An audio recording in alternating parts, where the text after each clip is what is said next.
నమస్కారం. వనవానికి స్వాగతం. ఈరోజు వార్తలలోని ముఖ్యాంశాలు. కాకినాడ జిల్లా పెదపూడి మండలం గొల్లల మామిడాడలోని శ్రీ మణికంఠస్వామి దేవస్థానంలో కొలువై ఉన్న జగన్మాత కనకదుర్గ అమ్మవారు శరన్నవరాత్రుల సందర్భంగా 3వ రోజున కాశీపురాధీశ్వరి అన్నపూర్ణదేవి అలంకరణలో భక్తులకు దర్శనమిచ్చారు.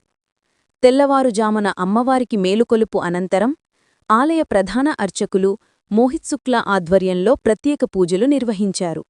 వందలాది మంది భక్తులు, భవానీ మాలధారులు, వారాహి మాలధారులు అమ్మవారిని దర్శించుకొని తరించారు.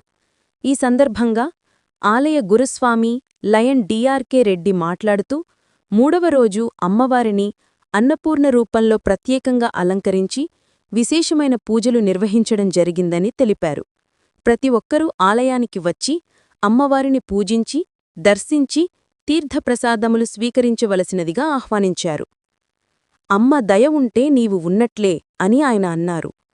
ఈ కార్యక్రమంలో మణికంఠ ఆలయ అభివృద్ధి కమిటీ చైర్మన్ సత్యభగవాన్ రెడ్డి, మండ రాజారెడ్డి, మోహనరెడ్డి, కొండారెడ్డి, యువరాజారెడ్డి, డివి కృష్ణారెడ్డి, టివి కృష్ణారెడ్డి, చిన్నగురువు రాజు, భవానీ మాలధారులు, ఇతర భక్తులు పాల్గొన్నారు.